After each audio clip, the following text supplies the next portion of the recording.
How's it going, everybody? Welcome back to the channel. Today we're going to be talking about last night's playoff match between the NYXL and the Seoul Dynasty. And the first thing I wanted to say about it is, wow, I am very impressed. The NYXL choked against a team they were 5-0 against coming into this game. The Seoul Dynasty looked to be in full control for most of the night, and I could not be more impressed with how they played. They looked like they were even more organized and on the same page with each other than in their game against London. And while there certainly were a few players in particular on the Dynasty that deserve a lot of the credit for this win, I personally think everyone came to play in this one. I really do feel like everyone made a couple of good plays that helped contribute to this victory. But even though I think that way, the two players that stood out the most for me were NYXL and Fleta.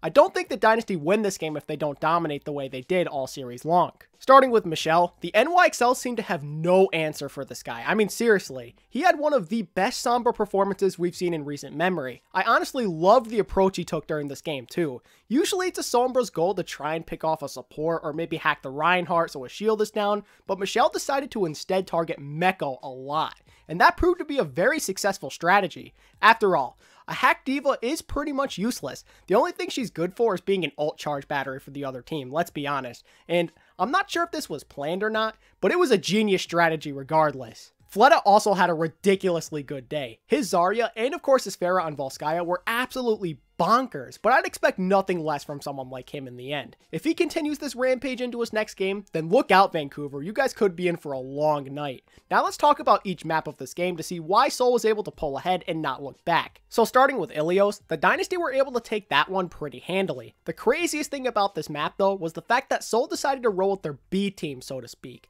They used the same exact lineup as they used in the Washington game, which consists of Marvel coming in for Fissure at main tank, Zumba on off tank, Toby on main support, and sliding Fleta over to Brig so then Fitz can play Zarya. Seoul must have had some sort of plan coming into this map, and it worked to perfection. I don't think the NYXL were ready for this lineup at all. They were more than likely just prepared to face the lineup that Seoul rocked with in 6 of their 7 games. And if that's the case, it definitely showed on stage. They were not ready to deal with the playstyle of these typical bench players. It's not easy to catch a team like the NYXL off guard, so my hat is off to Seoul for executing such a brilliant strategy. On Hollywood, the Dynasty decided to put their normal lineup back in, and yet again, they dominated. The NYXL struggled on their attack, and Seoul just rolled through the map after they switched sides. And it was on this map, though, that the NYXL and Fleta show would finally start. Fleta was charging up his Grav at an unreal rate, while NYXL made it look easy on both Sombra and Diva. And let's not forget about the map-clinching play made by NYXL in that Sombra. Hacking Jonak and picking him off when he had trains available was a ridiculously clutch play that led to the Dynasty going up 2-0 at the half. Then we move on to what was my personal favorite part of the series on Vizag Industries.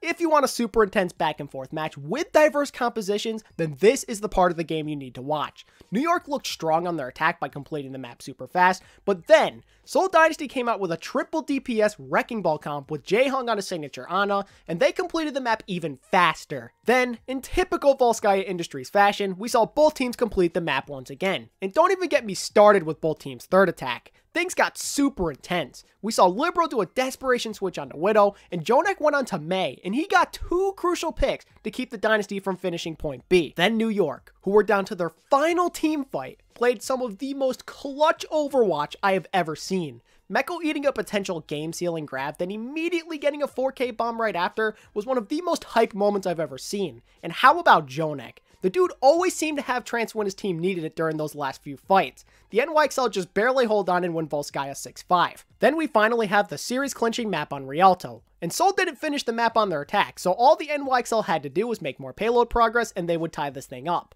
But as we all know, that did not happen. NYXL Sombra was yet again proving to be a huge problem. His EMPs were on point just about every single fight, and he was proving to be quite a nuisance. During that final fight, Nene decided that he was sick and tired of NYXL shenanigans and proceeded to throw his ult at him, and we all know how that went for him. He whiffed hard. He threw away a potential game-changing ult by going for an extremely risky play.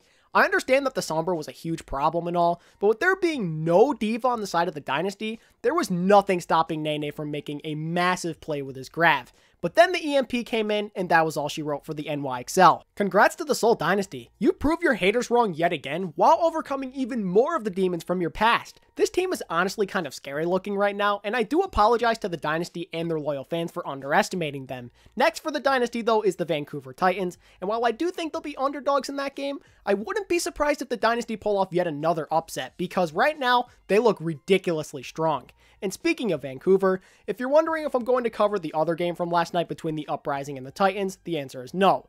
I don't think it's really worth talking about it since it was so one-sided, and I hope you guys are okay with that. Now let's take a moment to talk about the NYXL, and let me start things off by saying that I am really disappointed in them. They've looked so good this stage, just to blow it in the first round of the stage playoffs. Once again, they've proven they're huge chokers. And by the way, I wanted to ask you guys a question. Where does this rank for you guys on the NYXL's growing list of chokes? For me, this one isn't quite as bad as the choke against London or the Fusion, but it's still pretty embarrassing. I'm getting tired of New York letting me down here. They always seem to lose whenever I pick them. This team needs to come back with a vengeance in Stage 2 or people are going to continue laughing at them. And with that being said, that pretty much wraps up the video. Let me know what you guys think of last night's playoff games down in the comment section, and be sure to like and subscribe if you did enjoy today's content. Thank you all so much for watching, and until next time, this is ATP, signing out. Peace.